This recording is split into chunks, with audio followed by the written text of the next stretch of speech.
Hey, what's up, everybody? Welcome to another episode of the Victorious Ones podcast, the place where gaming meets comics, meets sports, meets movies, as well as inspiration, of course. I'm your host, King Von Jr. You can follow me, of course, you can follow me on social media, on Twitter of course, at 301 King Von Jr. You can follow the show's Twitter page at VictoryPod1. Of course, you can also follow me on Instagram at Mr. King Von Jr. You can follow the show's Instagram page at Victorious Ones Podcast. I'm also on on Threads as Mr. King Von Jr. Of course, I'm also the social media producer for Perfect Flex Talk Radio, hosted by friend of the program Mike Knox on Mondays at 6 p.m. And so, of course, without further ado, SummerSlam was incredible. This is the very first two-night SummerSlam in WWE history. So of course, I'm going to definitely talk about that. Much of the show is pretty much going to be my review of SummerSlam anyway, and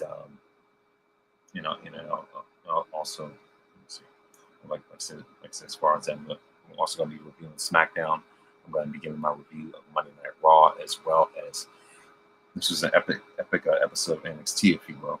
You know what I mean? Just if anything, anything more in more ways than one. And so it was very much impressive. And also, just recently, the news just hit. As a matter of fact, the news just hit today about about WWE inking a deal with ESPN. And so, that means, of course, the subscription is going to be higher, much higher subscription rate than ever before, as far as that's concerned. And, as far as the ramifications of that, along with us having to stream on other platforms. And so I'm going to give my thoughts about that. And so, first and foremost, of course, I'm going to the week in wrestling. Obviously kicking off with SmackDown, and so on Friday Night SmackDown, I would say that the main highlight for me was to see John Cena go back to the turn of face, and it looked as if when I saw it, I was thinking to myself, is Cena playing in our face? Is he still a heel? Just kind of just being a wolf in sheep's clothing and just kind of like leaving Cody along, as if as if he's gonna end up stabbing him in the back with the sword, like he did at Elimination Chamber. Is he still continuing his heel run and just being real deceptive? So like the way that Cena carried himself on Friday just left a lot of questions that needed to be answered by the time we get to SummerSlam. And as well know, the main segment, of course, we're talking about the last time is now. And SmackDown opened up with shots in New Jersey. With this week's show was being held before we went to the arena for John Cena's entrance. Of course, he was greeted with the boos and chants of John Cena sucks. And so before he could even get his single word out, Cody Rhodes came out to his usual obviously crowd reaction, his pop to his entrance music. And so Cena talked about how Rhodes forced him into a match that he didn't want, but then he thanked him for giving him the motivation they needed. He said he brought him to an idea 5 months ago and gave up everything he worked for in his career and led to him being alone. Obviously, we're talking about heel turn and how as he allegedly sort of sold to the final boss. We know how that turned out. So it's just like whatever. So and at this point, WWE has given the fans the Men in Black treatment, and what I mean by that is they put on the sunglasses, held up the pen, and before they even press the button, they're telling us John Cena was never, or rather really if anything, find the boss never happened, and did everything they could to just do a memory eraser of that whole thing. And obviously we all know the behind the scenes story about that, and how that was just for a quick payoff. If anything, at least for the sake of, just for the sake of, boosting ticket sales for the Elimination Chamber, and nothing more than that. So there was no long-term impact for that whatsoever, And so, of course, Cena said he still wants to retire with the title, but not because he wants to run wrestling, because he doesn't want to be forgotten. He said this was the day he truly returned to WWE, and it'll be the fans who win on Sunday when they fight. And so afterwards, Cody asked for 2 beers as they toast. Like every time Steve Austin did it, and every time Stone Cold did it, this will actually end it peacefully, without a stunner. And it seems case without an AA. But yeah, as far as that's concerned, this was like, this seems a little, like anticlimactic, if you will. But yeah, that's how it ended. Cena say he doesn't want to be forgotten, and it's like he's starting to turn the corner. Either it was him being deceptive and then and then still being a heel by the end of Sunday, or was it going to be Cody? Or was it going to be Cody being to be the one to turn heel? So we were left with those questions. Then we have Julia versus Zelina Vega, the winner of this match, and still your women's United States champions, of course, Julia. And then we have Los Garza versus Mr. Iguana and Psycho Clown, the winners of this match, Los Garzas. And of course, we have Triple Mania coming up as well. And of course, we have Aleister Black versus Damian Priest. And of course, Damian Priest defeats Aleister Black by disqualification. And so, as far as that's concerned, hold on.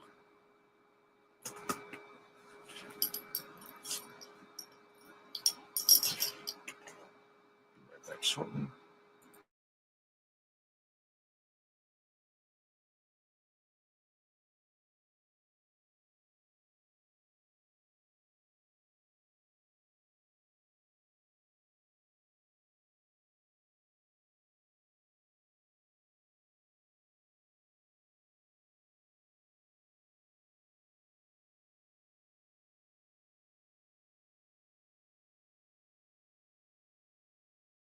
My fault. But yeah, of course, like I said, as far as that, what I mean. So of course, like I said, we see Aleister Black versus Damian Priest, and and of course, the winner by way of disqualification was Damian Priest.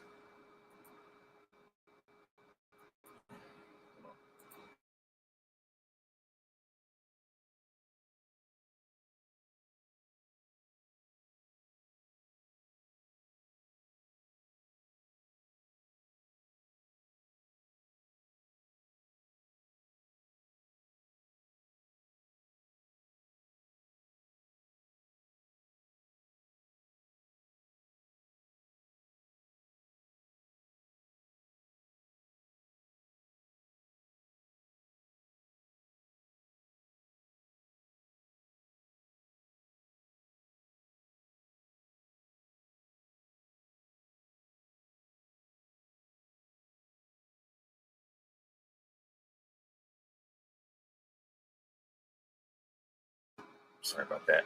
But yeah, of course, like I said, of course, after that, definitely see, Suns are going to be a pretty good feud building up. When it comes to Aleister and Damian. Then we have Tala Tonga versus Jimmy Uso. Of course, the winner of that match, Tala Tonga, formerly known as Hikuleo, formerly known as Hikuleo in Japan. And so obviously, of course, the Tala Tonga is, the latest henchman for, for Solo Sikoa, whatever. And of course, one of the biggest highlights was that, we have Jelly Roll, Logan Paul, Randy Orton, and Drew McIntyre in the final segment. And of course, this was, the typical sort of go home show, if you will. And of course, in anticipation for SummerSlam. So as far as that's concerned, it definitely served its purpose. And so now it is time to move into SummerSlam Night 1. I'm going to this card right now, and Mike and I gave our review of night 2, which was for Monday night. And so we'll go into my review of SummerSlam night 1. First and foremost, I'm going to go into my review of night 2. And so the lineup for so the lineup for night 1, started off with Roman Reigns and Jey Uso versus Braun Breaker and Bronson Reed. Of course, as far as that, we also had Judgment Day versus Alexa Bliss and Charlotte Flair for the Women's Tag Team Championships.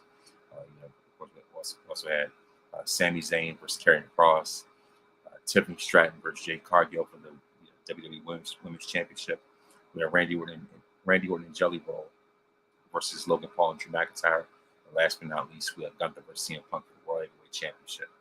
And let's just say more surprises than not. I mean, it has fair share of surprises, if you will. And so, so of course, kicking off SummerSlam.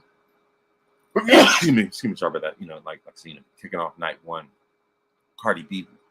Kicking off night 1, Cardi B was the host of SummerSlam, and so so as far as right after that's when we of course after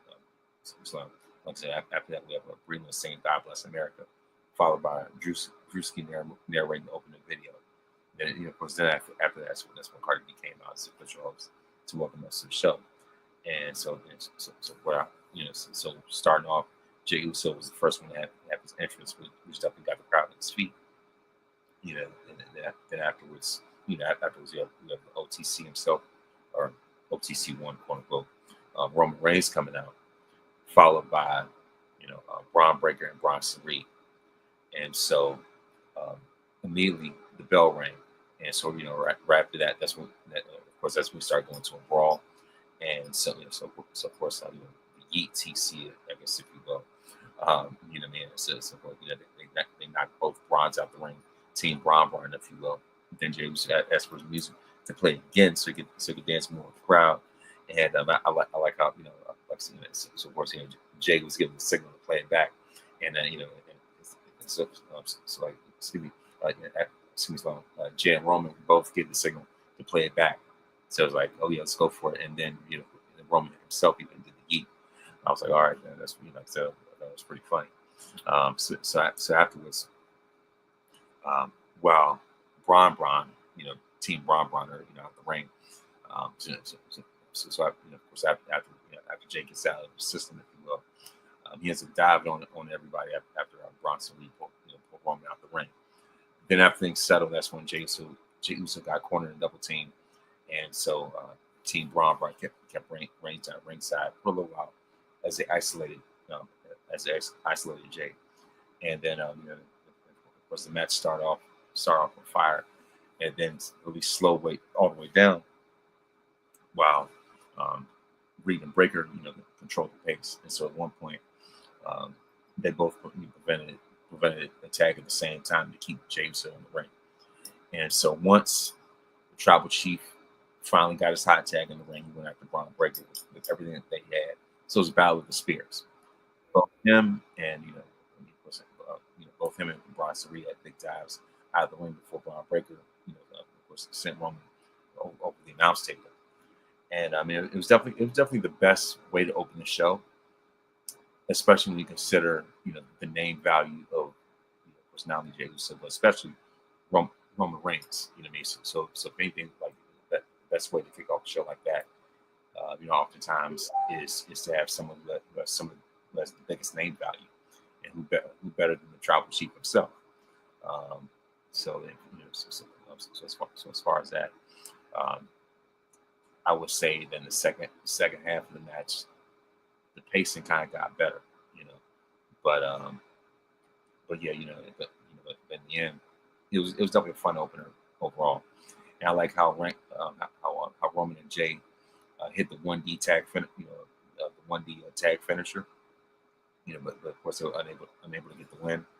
Then that's when the Tribal Chief saved Jey Uso with the spear, which allowed him to hit Bronson Reed, which allowed Jey to hit Bronson Reed with the splash for the win. And so the winners of this match, Roman Reigns and Jey Uso. Next up, we have the Judgment Day versus Alexa Bliss and Charlotte Flair. You know, um, I like how fun this tag team is with Alexa and Charlotte, as they call themselves the allies of convenience. You know what I mean? And so I like how it's really um, showing a whole new side of Charlotte. You know, if anything, Charlotte's more rejuvenated, more invigorated than before, especially after being out for an entire year with an injury and not knowing um, the future of her career. And so for her to, really right now, Charlotte's just having fun at this point, you know, and just shaking off an entire year's worth of rust. And so, if anything, it just shows that, it's a very unlikely pairing. It's like, you know, uh, the proverbial popular girl or mean girl in high school starting to have a change of heart and become friends with sort of I guess you could say, the goth kid or whatever the case is. You know what I mean? Like, like it's just becoming friends with, with someone that you least likely expect. Um, and that's what I see when it comes to this dynamic.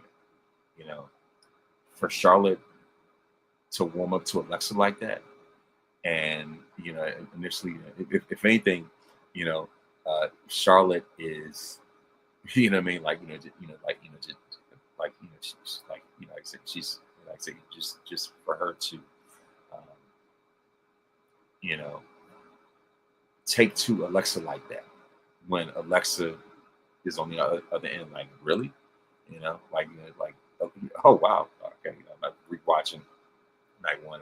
I like I like as far as this New Day segment, but that's another story.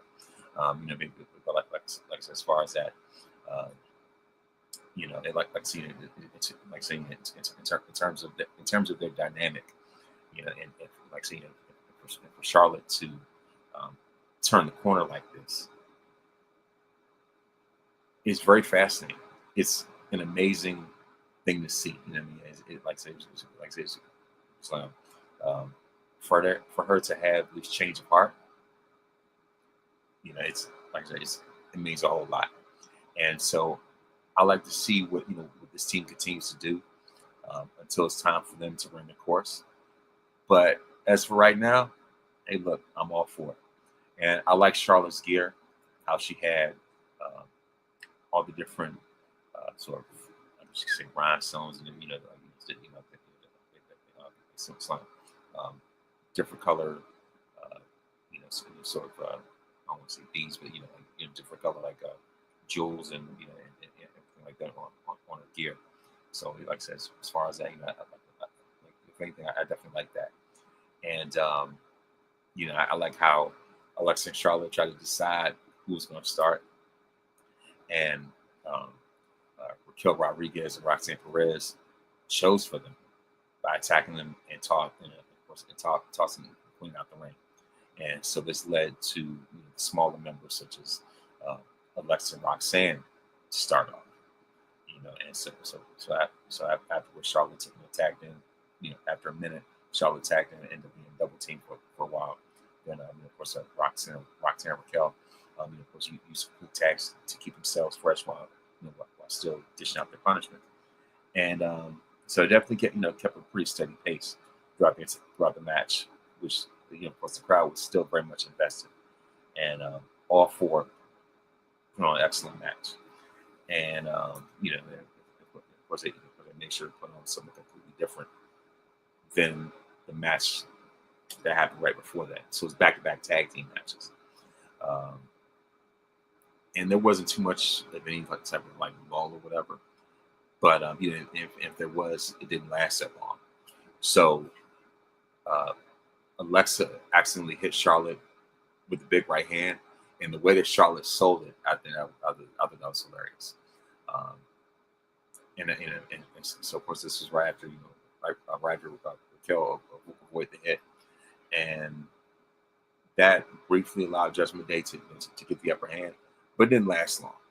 So eventually, Charlotte took out Raquel with the big boot, while Alexa hit Roxanne with her sister Abigail for the win. And so now your new women's tag team champions, Alexa Bliss and Charlotte Flair. Um, the unlikeliest of allies, the allies of convenience. You know what I mean? And so like I like how they actually call each other friends. You know what I mean? And they kind of have like I said, this very interesting dynamic, like like what is going on like right now, or like we've really becoming friends now, that kind of thing. Um, I know of some people like that, you know, myself. Like it's like one of those things where you find somebody who you least likely end up becoming really cool friends with. You know what I mean? And over time that dynamic starts to become better. And so, to a certain degree, I can kind of relate to that. But yeah, like I said, I'm all for allies of convenience. Aka AOC, Alexa and Charlotte. So if anything, like I said, I'm definitely looking forward to more of this in the future. And so I look forward. I'm even working on really cool, a really cool Charlotte Flair picture as well. So I'm just kind of coming, the concept art right now, but when you see it, it's gonna be great. But that's another time for another day. And of course, I did like like the Papa John's little commercial segment, with New Day and as well as I guess Team Alpha, if you will.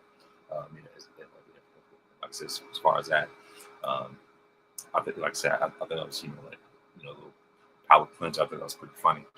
But of course, next up we have Karrion Kross versus Sami Zayn, um, and so Sami and Karrion meet up for a rematch after the underdog from the underground, underdog from the underground scored the victory in their night of champions encounter.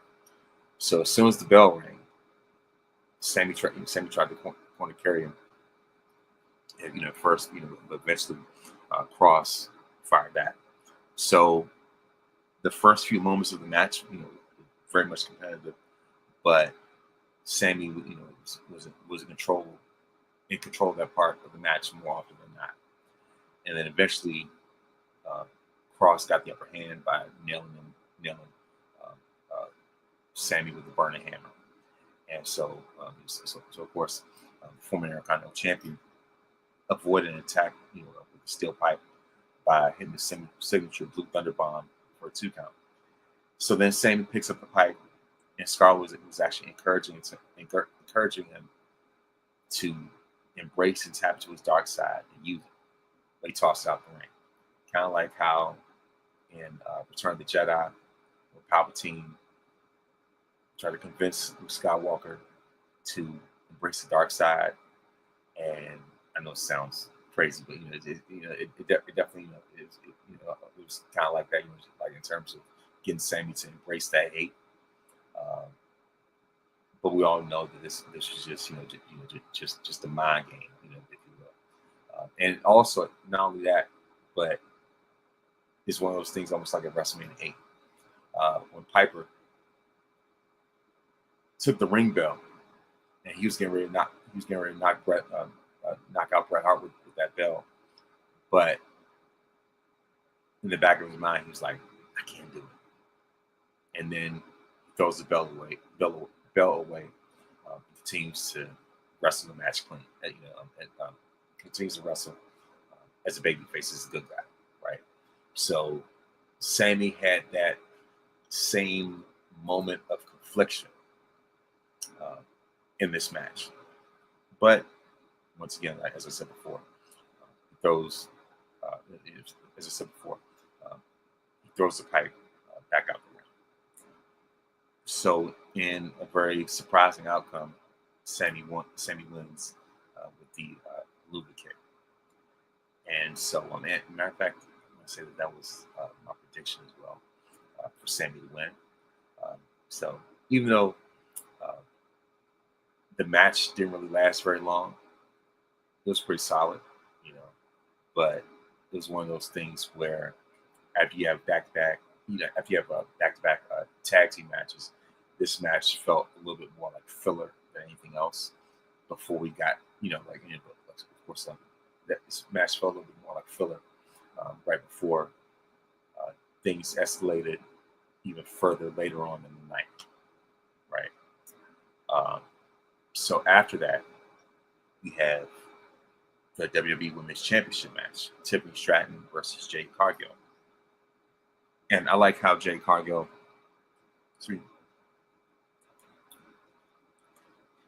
Jade wore the Jamaican colors to celebrate her heritage, because she is of Jamaican descent. I thought that was pretty cool. And by the way, yesterday was also actually not so much yesterday. I want to say it was actually today is Jamaican Independence Day. So, side note, Jade had the Jamaican colors on Saturday at Summerslam, and today is Jamaican Independence Day.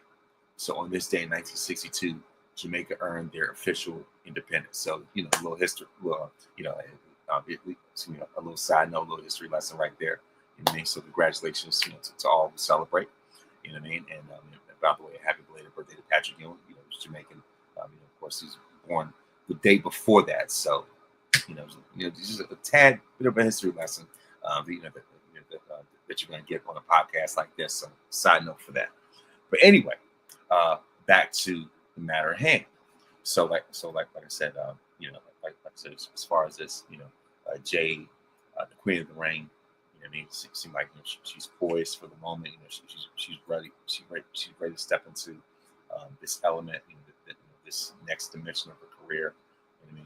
Especially with Bianca being injured and Naomi being on Raw, a completely different brand altogether, right? And Jade already defeated Asuka to become Queen of the Ring, and she defeated Naomi in Evolution. So they're already building her up to to be who it is, that they invested so much in when they signed her in the first place, and so it's the season of elevation for Jade, and of course, as we all know, the reigning champion for over 200 days is Tiffany Time herself, Tiffany Stratton. Tiff,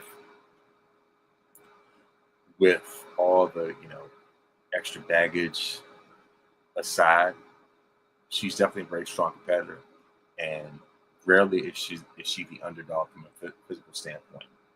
But in this case, she's definitely the underdog. When it comes to standing side by side with someone like Jade.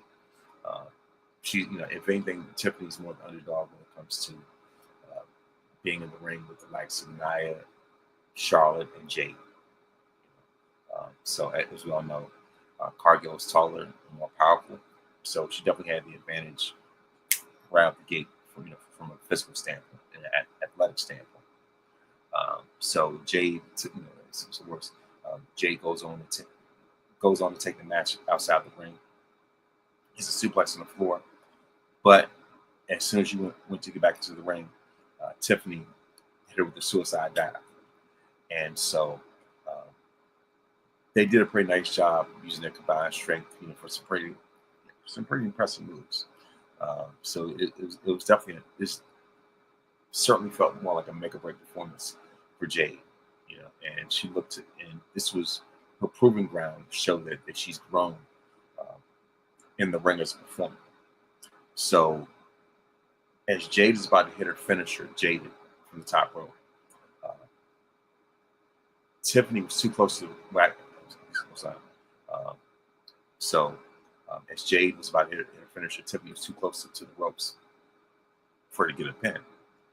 So Jade continues to stay on top of the champion and set her up for Jaded from the middle turnbuckle. But Tiffany countered and hit her with the prettiest moonsault ever for the win. And so the winner of this match, and still WWE Women's Champion, Tiffany Time herself, Tiffany Stratton. And this is the part of the night that kind of put, a rather sour taste in my mouth. And the reason why is because of how much they've invested in Jade and how much, you know, time they put in her, from her being, you know, their biggest free agent signing in a while, you know, to being a tag team champion would be, you know, all the way from that to being as impressive as she was in last year's World Rumble, you know, where she was able to pick up Nia, you know, and flex with one arm and hold Nia in the other, and eliminated Nia by herself. Ends up being one of the last 5 in that Royal Rumble as well. Goes on to form that Big Three Alliance. You know, becomes tag team champions with Bianca. Goes on to have, you know, a great feud with with Naomi, as well as win the Queen of the Ring by defeating Asuka. You know, all these different things, right? You know, like really elevating her to, you know, who she could really be. I say all that to say, how is it that Jade could beat a legend like Asuka with no problem at all whatsoever, right? You know, to not being able to beat Tiff. And the thing is, Tiff won without interference. She did it without cheating at all whatsoever. That was as clean can get. She flat out, you know, outsmarted Jade to get the W. You know what I mean? And Tiff, you know, and the thing is, Tiffany is naturally a villain. She's at her best as a villain. You know, this is the same Tiff that, you know, that definitely hit below the belt when it came to Charlotte, right? You know, even though Tiff has that win over Charlotte, you know, has the win over Charlotte at WrestleMania on the resume, but it's just like she's been a champ for 200 plus days. What else do they really need to do with her? You know, if anything, in my estimation, she could afford at this point to lose the title. But, you know, with Jade getting a win over a legend like Asuka, you know, like I said, with no cheating, no interference whatsoever. But when it comes to Tiff, you lose clean, and nobody bats an eye, right? And I've had conversations about this match with other people. It's one thing if Charlotte beats Jade clean. It's one thing if Bianca beats Jade clean. It's one thing if Rhea beats Jade clean. But Tiffany, not feeling that. You know, and I would say that, you know, that's probably like one of the things about this night that I was not all that impressed with. So next up we have Jelly Roll and Randy Orton versus Logan Paul and Drew McIntyre. Jelly Roll definitely improved significantly. You know, lost a significant amount of weight as well to get himself in shape for a match like this. So, you know, of course, there are a lot of fans in the first few rows that are giving signs saying Logan Paul's an outsider. You know, social media, quote, megastar, if you will, you know, reacted very angrily at the implications, despite the fact that he's a celebrity wrestler, just like Jelly Roll. You know what I mean? Logan himself, you know, Logan himself definitely has experience. He's been, you know, matter of fact, not only that, but he's even been a United States champion. You know what I mean? So I think that he definitely has at least something on his resume, even as a celebrity. You know what I mean? And so Logan took a cheap shot at Jelly Roll before the bell even started, so he tagged himself in right away. So of course, Jelly Roll tagged himself in right away so he could face him first. And so Jelly Roll surprised Logan Paul, took him down. So Drew McIntyre tagged and take over for him. Then Randy Orton wanted to tag, but Jelly Roll said, "No, I just want to test myself." And so McIntyre definitely took a few shots before he knocked the musician down with the headbutt. This led to a few minutes of the heel just punching Jelly Roll and keeping him away from Randy Orton. And then Drew ends up putting Jelly Roll on the announce table, and Logan Paul dove off the top rope to put him through it. And so I was like, oh man, and the way he did it too.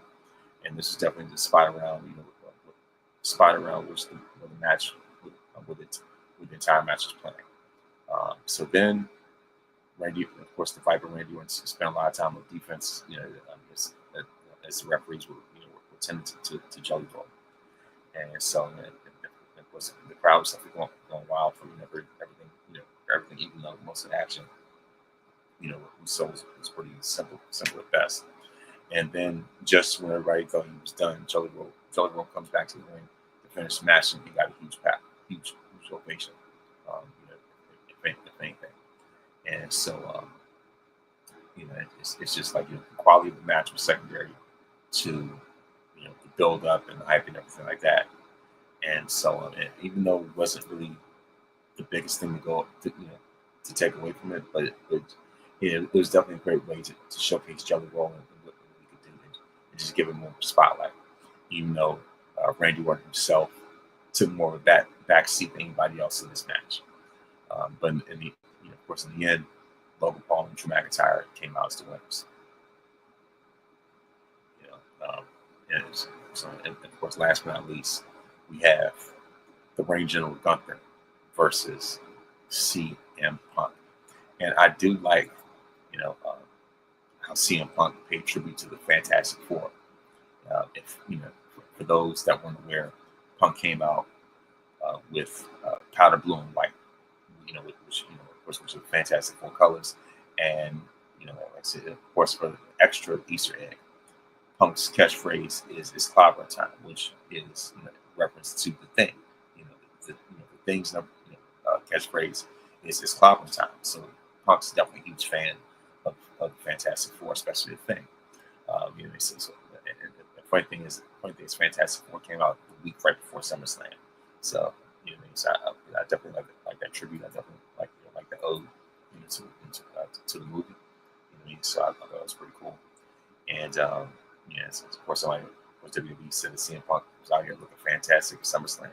Obviously, so of course, Australian superstar was definitely the crowd favorite. With CM Punk chants all over the stadium before the bell even started. And so, and of course, after the bell found the ring, then we saw the Ring General show up his power by backing Punk into the corner, and they wanted in a rush, to make this a fast-paced match. So they definitely spent time with takedowns and submissions. They definitely took a few minutes before they started incorporating strikes. And so as soon as the Ring General started dishing out those chops, he was definitely in firm control. And he had Punk's chest red within minutes. And it got to the point where we can even see blood on Punk's chest. It's like a small spot of blood right here on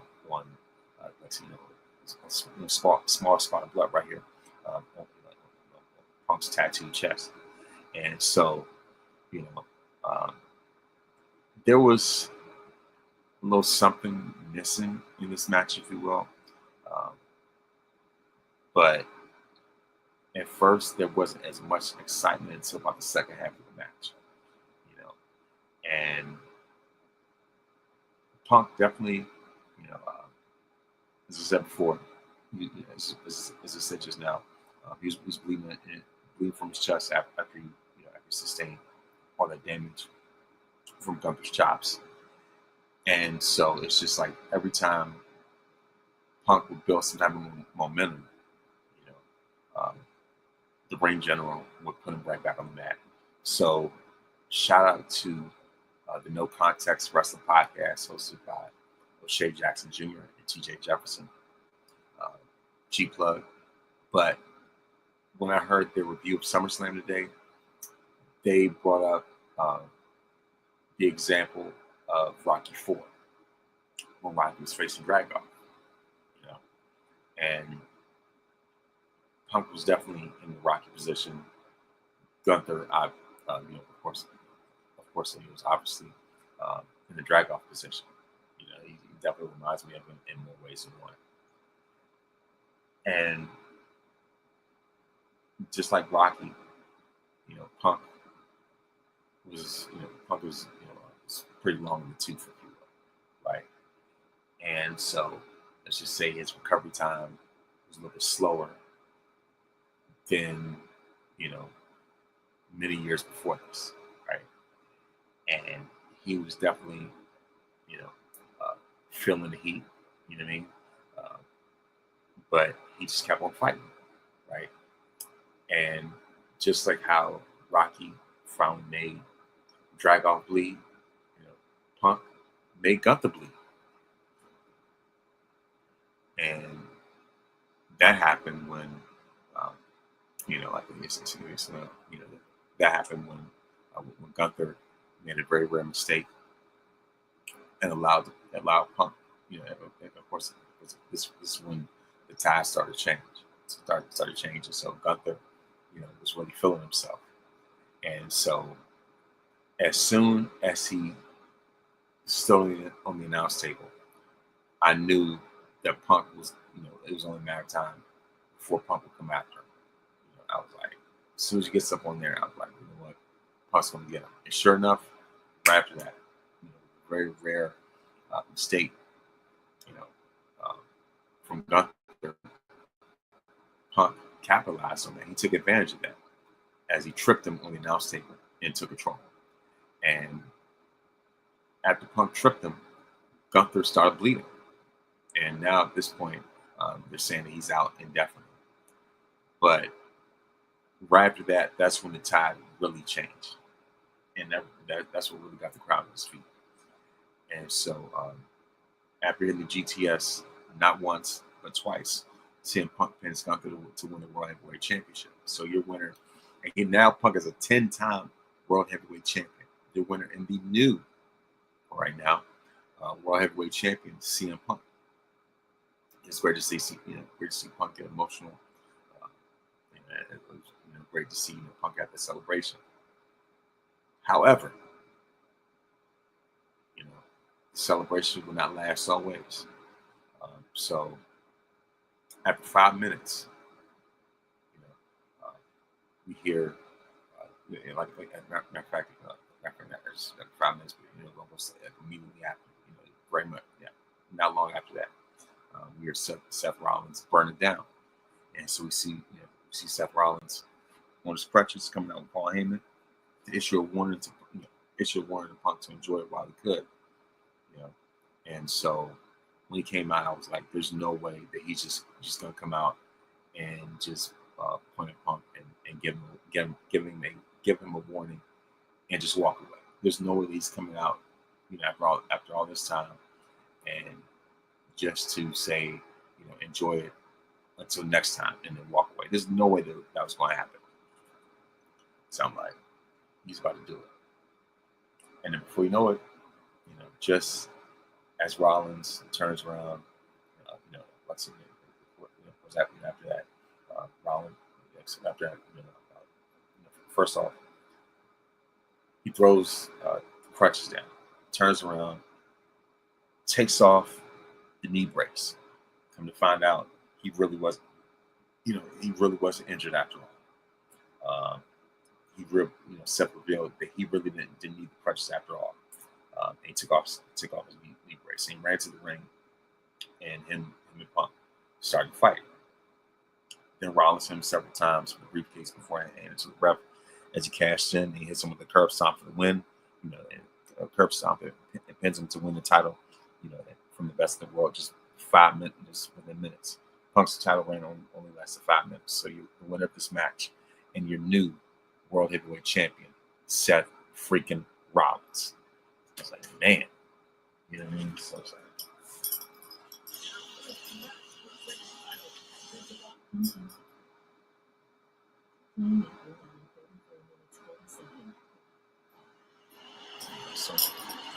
so like I said, as far as that, you know what I mean? Like, I was like, man, and this was definitely, a momentum changer. And so I would say that this, like I said, as far as that, overall, actually night one was solid, but I think that night two, really took things up a notch to a whole nother level. And so, so as far as that, like I said, I would say that that the best match of the night was the main event with Punk versus Gunther. And especially the second half of that match is really what if anything that's really what made it better. And like I said, I would say that the best matches in my estimation um, were Punk versus Gunther. I would say Roman versus Jay, and I would also um, say the women's tag match with Charlotte and Alexa versus Judgment Day. You know, some of the things that kind of takeaways were Sammy versus Carrion and Jade versus Tiffany, just because of the way that match ended. Um, and I think that if anything, I think that this losing a tip like that really added more gave the skeptics more ammunition, unfortunately. And so next up, we're gonna have SummerSlam Night 2, and I think this is where um, they really make an even bigger turnaround. I would say that Night 2 was the complete 180 from Night 1, and so so as far as that, uh, the so, like I said, as far as the match card, as far as the match card for Night 2, it was a triple threat match for the Women's World Championship: Rhea Ripley versus Io Sky versus, of course, the champion herself, Naomi. We have the street fight for the undisputed WWE. Actually, no, let me start. Like the triple threat match for the Women's World Championship: Rhea Ripley versus Io versus Naomi. We have the TLC match for the WWE Tag Team Championship: the last six versus Street Profits versus Motor City Machine Guns versus Fraxon versus Andrade and Ray Phoenix versus DIY. It's a whole lot. We also have the steel cage match for the United States Championship: Jacob Fatu versus Solo Sikoa. Then we also have, the no disqualification match for the Women's Intercontinental Championship: Myra Valkyrie versus Becky Lynch. IC title match between AJ Styles and Dominic Mysterio. And last but not least, the street fight for the undisputed WWE Championship: Cody Rhodes versus John Cena. And Night 2 kicks off in epic fashion. Rhea versus Io versus Naomi. And less than a month after cashing in the Money in the Bank and winning the Women's World Championship by interrupting the main event of Evolution, Naomi defended her title against the two women that she stole it from, Rhea Ripley and Io Sky. And this time they made it a triple threat match to kick off the show. And this match was a remake of WrestleMania 41, but Bianca gets replaced with Naomi. And my favorite moment is when Naomi's dad plays her entrance music. My favorite moment is when Naomi comes out with her dad. And of course, her dad's name is Sean McCray. And so as far as that, like I said, I thought that was epic right there. I thought that was amazing. And so even though she was a heel, and like I said, that was still a special moment, even with her as a villain. She's definitely the heel that that so many of us have heard. Like I said, as far as that, even though Naomi's a heel, she's the heel that so many people really love. She's definitely a heel, that a lot of fans really support, because they've seen her journey and they've seen, like they've seen how far she's come, right? And so I would say that Naomi, for me, was certainly the MVP of this match. She of course, she eventually seized control, and she's very inventive offense to take down both Rhea and Io. And so, and of course, there's back and forth action took place. Um, as the previous two champions looked to one up each other before Naomi end up getting back into the mix. And so as far as that, um, yeah, like I said before, uh, I would say that the MVP of this match was Naomi, that she proved resourceful in the finale of the match. And she went until Rhea Ripley delivered an avalanche riptide from the top rope, then rolled her up for the pinfall. And so the winner of this match, the queen of caution herself, Naomi, proceed with caution. She definitely got superstar issues, Um, so I was like, man, like the finisher itself was excellent. The finish was absolutely excellent. It was amazing. Um, and so, like I said, of course, congratulations to Naomi. Cheers up for her. Cheers to her. For still being a champion, and she deserves everything. She deserves nothing but the absolute best. And we have the TLC, multi-team TLC match for tag team titles. And this year marks 25 years since TLC was first introduced in WWE. Not the group, but the match. Tables, ladders, and chairs. But obviously, I don't know what that is. But anyway, I just threw it in there. But yeah, like I said, it was 25 years since the TLC match was implemented. And the winners of this match and still tag team champions, the Wyatt Six.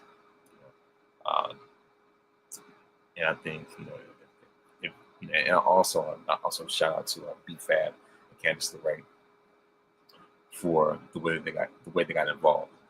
And Candice LeRae taking the bump that she took, and the way she got involved reminded me of Lita at WrestleMania 17 during the TLC 2 match. But yeah, as the winners and still champions, the Wyatt Six. Then we have the new no DQ match for the Women's Intercontinental Championship. And the stipulation is if Lyra loses, then she can never challenge for that title again as long as Becky holds that belt. And it's arguably the best rivalry in all of WWE since WrestleMania 41, including when Becky Lynch defended the Women's Intercontinental title against Lyra Valkyria in a no DQ match. So the winner, a win for Lyra will make her the first two-time IC champion in the women's division, in the history of the women's division. A loss means that she would never be allowed to challenge the titles, as I said before, as long as as Becky's a champion. And so these two rivals, the predecessor and the successor, if you will, teacher versus student, they brutalize each other and use their own impressive offense. And of course, it was a great blend of wrestling as well as street fight. And so Becky, being as cerebral as she is, tied up Lyra's wrists together, using a pair of zip ties, and then putting Valkyria in the defensive for a large part of the match. And so, not to be deterred, the challenger executed a picture-perfect dropkick and a moonsault. Then got herself free from it in time to unload on Becky, and of course with a series of kendo stick shots. Later in the match, in the twilight of the match, if you will, Bayley saved, in the twilight of the match, Bayley saved Lyra from a major injury, of course, at the hands of Becky. And so Bayley just unloaded on her, and then unfortunately, Bayley missed that charge, sent to the front row, but she was definitely far from out of the picture. She ends up reemerging and accidentally blasts Lyra with a steel chain and sets up Becky's victory with a manhandle slam. And so as far as that, the winner is still the Women's Intercontinental Champion, the man Becky Lynch. And then, of course, next up we have the steel cage match. Like I'm saying, steel cage match with Jacob Fatu versus Solo Sikoa. And this is the fifth steel cage match in the history of SummerSlam. We saw Tala Tonka's debut at Night of Champions as he delivered Solo the United States Championship belt. And Sunday night at the time, of course, Solo defended it against the guy they stole the gold from, Jacob Fatu. And so even though Solo impressed early, still in the end, Samoan Werewolf definitely fought his way back into the match, appeared to be on his way to victory, only for JC Mateo, Talatanga, Tonga Loa end up interfering. And Jimmy Uso attempted to make a save, but got a big boot. Got a big boot from Talatanga, who factored into the finish later on. As Jacob Fatu escaping an attempt handcuff and stopped Sullivan from escaping through the door, was to dispatch Jason Mateo, but Talatanga, and of course, giving a big boot, back in his, of course, kick the door back in his face, and of course, and so taking him out and allowing Sullivan to go to fall to the floor, to retain the title. And so, of course, eventually Jacob got his seat back out there to look at the splash from the top of the cage to Talatanga and JC Mateo. Actually wanted Jacob to win, but I'm like, all right, whatever. But it's just like at this point, it's all sort of like a bloodline family tree thing is run its course. There's not much you can really do with this. And then next up, this is where things pick back up.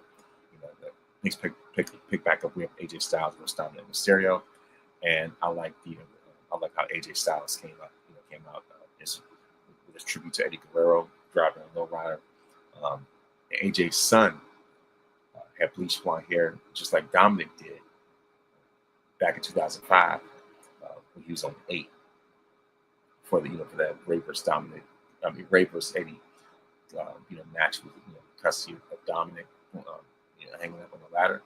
You know what I mean? So I was like, all right, like I said, if anything, AJ Styles, like I said, this was definitely a huge tribute to Eddie. It was just a giant Easter egg, if you will, one after the other.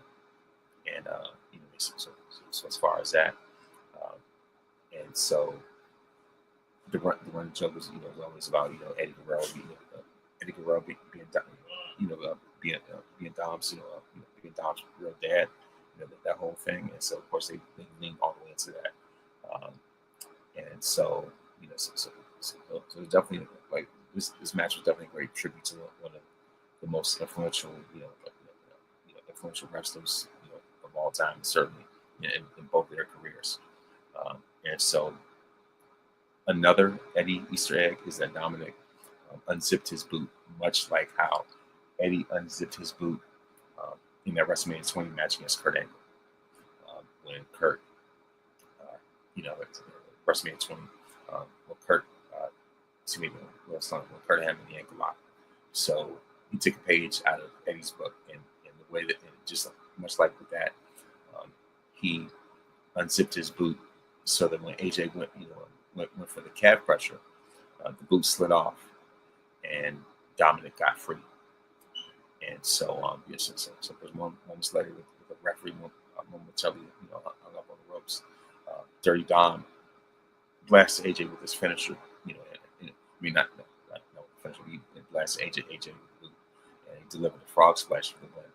And so it's a major win, on Dominic's resume. And so the winner of this match is still Intercontinental Champion Dirty Dom Mysterio. And this set the stage for the main event. I would say that this was better than the night one main event. There was a street fight for the Undisputed Championship, Cody Rhodes versus John Cena. And surprisingly, the match starts off with Cena giving Cody a hug. And I thought it was gonna be like an Elimination Chamber, but it didn't end that way. It was actually a friendly start, and they just fire away. And I would say that especially without Cena being heel, I would say that Cena's delivered a much better match from quality standpoint as a face than during this whole heel run. The heel run, was just for the sake, in my estimation, for the sake of him winning the 17th championship and breaking Flair's record. But other than that, there wasn't too much to write off about, other than the fact that he finally turned heel. But as far as that, it was definitely a far better match from bell to bell than the WrestleMania 41 match. Not just because of the weapons, but Cena, definitely put in more energy for this match than he did at Mania 41. and especially now, without final boss and Mr. Fiend himself, Travis Scott, we could definitely see something that was definitely much better quality. And one of the biggest highlights was when Cena gave Cody the AA on the entrance ramp. I found this on the web. Sorry about that. Anything outside. My bad. I thought that was pretty cool. And of course, I like the way that the fight spilled out to the ring. And as far as that, and so of course, after failing to beat the champion despite throwing a table and delivering crossroads, Cody will move the turnbuckle and hit Cena with it twice. And so on the third attempt, Cena trips him up and applied the STF with the ropes. And it definitely was a throwback to Cena's match against Umaga in 2007. When I saw that immediately, that's what I thought about. And of course, Cody escaped it and eventually delivered, his Roman Reigns defeat trifecta of Crossroads. Cena kicked out of that. Then back and forth continued until Cody kind of counter avalanche attitude adjustment through a table and delivered. Cody cut it from up top and finished him off with another Crossroads. And of course, the winner of this match and new WWE champion, Cody Rhodes. And the excitement and of course things didn't stop there at all, because immediately afterwards, Brock Lesnar, of all people, shows up, and just like SummerSlam 2021, after Cena lost to Roman, Lesnar hit him with the F5. So history will repeat itself, where right after Cena loses the SummerSlam match, Brock comes out and nails him with the F5. So it looks like Lesnar is going to end up being Cody's final rivalry. I mean, not Cody, but Cena's final rival, his final opponent. And I'm looking to see the way the Survivor Series is going to set up. I mean, it's going to be set up, and so I would say that it's going to be Cena's last, so it's going to be Cena's last major rivalry of his career. So Survivor Series is definitely is gearing up to be something pretty big. So overall, as far as belt grade, I would give this 7 out of 10 World Heavyweight Championships, the big gold belt. So that would be my ultimate belt grade for SummerSlam 2025. And I like, and of course, I like how Bret Hart, showered with so much love and appreciation at a Summer Bash, which was SummerSlam's version of Wally Mania, because Bret is Mr. SummerSlam. Because when WWE came up, with the list of the top 10 SummerSlam matches, Bret showed up in 3 of the top 5 matches. So that's a testament to his SummerSlam greatness. So as far as that, and as far as Monday Night Raw, I would say that SummerSlam, some of the highlights of Monday Night Raw, the lowlights, if you will, especially with Bronson Reed stealing Roman Reigns' shoes again. Like, come on, dude, really? Instead of Roman being the tribal chief, Bronson, I guess you could say, is the tribal thief. And I was like, man, like, really, dude? Like, come on now. And so if anything, I would say that was, like, probably the biggest takeaway. Is for the sake of time, and also, I don't want to be too long with it about this. What I mean? So as far as that, brief rundown of Monday Night Raw, but as I said before,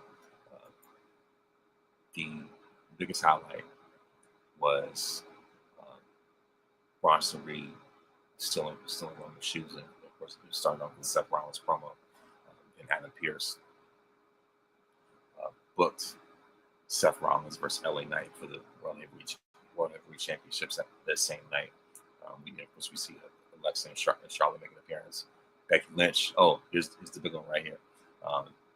Another, like I said, another huge highlight of Monday Night Raw was the way that Becky Lynch grilled Nikki Bella, of course, in that promo battle, and how Becky was talking about how her and Seth are wrestling's best couple of all time, and how she said that that Nikki could have been in that position with John Cena, that, even though she didn't mention Cena's name, but then she goes on to say, "Oh, that's right. You can't even see him anymore." I said, "Oh man," and so it's just like epic burn. That was, if anything, that was my favorite part of the night. We also saw, of course, Sheamus and Rusev have their forever rivalry, which ended in a double countout. Of course, we have Penta versus Grayson Waller. The winner of that match, Penta, obviously. We also have Charlotte and Alexa winning in a rematch against Judgment Day. Dirty Dom defeats Dragon Lee. Dirty Dom is definitely the real deal. Let's just call it what it is. If anything, beyond the whole Judgment Day gimmick, Dominic is the real deal. And like I said, right after that, we have Nikki Bella stepping up to Becky Lynch, only to get shut down and just ether, absolutely destroyed. I mean, that was amazing. And some things, even though Nikki laid down the challenge for a match, but Becky clapped back at her, just chose violence, like Kendrick level of violence, and I love it. But like I said, LA Knight was Seth Rollins. Seth Rollins defeats LA Knight by way of disqualification, as we see, Roman Reigns coming into, of course, after CM Punk came through, Roman Reigns came in. Roman Reigns came in to make the save, only to be laid out by Bronson and Braun Breaker. And we saw once again, after 3 tsunamis from Bronson Reed, he takes another pair of Roman shoes. So it's just like, tribal beef, takes another pair of Jordans. At this point, Roman might as well come out with slides or Crocs, because, like, dude, really. And then when it comes to NXT, the highlights for me, I would say, are, like the biggest highlight for me, was the fight that lasted, the whole night between Nia Jax and Lash Legend. Everywhere they went, there was a fight. It doesn't matter if it was a segment. They would just, like I said, just brawling and just throwing each other around, all throughout backstage. Like I said, as far as that. And so now, officially, they're going to have a match next week. And another highlight for NXT was Trick Williams challenging over Finn. Then Javon Evans throws his name in the hat. Then Moose throws his name back in the hat, only for Dark State to come in and interrupt them, only for Dark State to get eliminated themselves. So next week is going to be a fatal 4. And matter of fact, NXT is going to be in Philadelphia next week. And I was like, man, this is. And also another highlight as well was Chelsea Green coming out in support of Ethan Page, her fellow Canadian. So yeah, all right, cool. So yeah, that's what it really is. So the matches are confirmed for next week's episode of NXT are going to be, of course, we're going to have an 8-man tag team match. TNA World Champion Trick Williams, Moose, NXT Champion Obafemi, and the young OG Javon Evans will face off against Dark State, which consists of Deion Lance, Cutler James, Saquon Sugars, and Osiris Griffin. Additionally, we have the Irresistible Force, Nia Jax taking on the Bougie Bully Lash Legend in a singles match. A tag team match will have Fatal Influence, of course, which consists of NXT Women's Champion, TNA Knockouts Champion, JT Jane, and Fallon Henley. They're going to battle against Kalani Jordan and Logan Rice. And then furthermore, TNA star Joe Hendry is going to face off against Charlie Dempsey of the No Quarter Catch Crew in a singles match. And one of the biggest headlines or stories of them all is the new deal between WWE and ESPN. And so that means that yesterday's price is not today's price. And so, yes, so with that being said, that's going to elevate the streaming prices. It's going to, if anything, that's going to add another streaming service, which is, of course, if anything, that's if anything, that's going to add even more, going to elevate prices even more. And so, if anything, I would say this is different from, the pay-per-view era, of, which is a bygone era at this point. You know what I mean? So it's just like this merger with TKO is really making the company hemorrhage. Price hemorrhage, a quality hemorrhage. Um,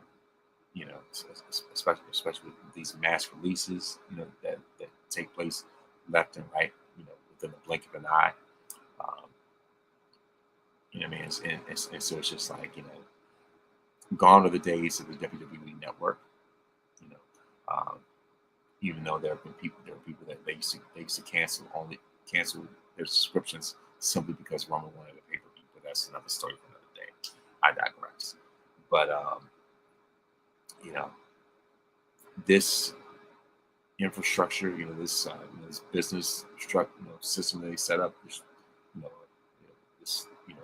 structure that they put together, I don't see it really being that sustainable. You know what I mean? So it's just like, yeah. I mean, unless there's more to it, like the NFL package and NBA package or whatever. But for the sake of a pay-per-view, $30, come on. But unfortunately, that's the era that we live in right now. So, like I said, I'm not the biggest fan of this whole thing, and so we're starting to see quality of WWE start to unravel with this TKO merger, and clearly the WrestleMania prices were just the tip of the iceberg. And so, so pretty much that's where we are right now, and that is it for tonight's show. And before I go, I would like to, of course, I like to give birthday shout outs at the end of every episode. So August 4th, the 44th president of the United States, Mr. Barack Obama, turned 64. August 5th, NBA legend, Hall of Famer, the greatest Knick of all time, Patrick Ewing, turned 63. August 6th, San Antonio Spurs legend and a two-time champion, Hall of Famer, of course, former MVP, two-time gold medalist, the Admiral David Robinson, turned 60. August 8th, Sable, the wife of Brock Lesnar, turns 58. Of course, on August 8th as well, Shayna Baszler turns 45. On August 9th, Whitney Houston returns 62. Rock and Roll Hall of Famer, legend, icon, Whitney Houston returns 62. On this same day, prime time, of course, Football Hall of Famer, the legendary Deion Sanders, turned 58. On that same day, Alexa Bliss turns 34. On August 10th, Riddick Bowe turns 58. On August 11th, Chris Hemsworth, Thor himself, turns 42. And that is it. Of course, that's it when it comes to birthdays. And before I go, I would like to give a word of wisdom. Is that in order for us to see, in order for us to see God move in our lives the way that He wants to, we have to embrace His principles. Of course, use the program to implement those principles into our lives, and the promise of applying God's principles and truth. The promise of that is that God will manifest Himself to us. and move in a spectacular way. And that not only would we see God move in our lives, but others will see Him move in our lives as well. And others that don't know Him, will see Him through us. So that's my word of wisdom. And you're victorious because greater is He that's in you than he that's in the world. When you put God in first place, you don't have to worry about being in last place. Please make sure to listen to this podcast on iTunes, Spotify, Google, or at least on Apple Podcasts, Spotify, Google Podcasts, or anyone else that you download podcasts. I'm also on YouTube, youtube.com/@Von Virginia. Please make sure like and subscribe for more great content. And thank you very much for listening. And thank you very much for watching. And may this day be the very best day of your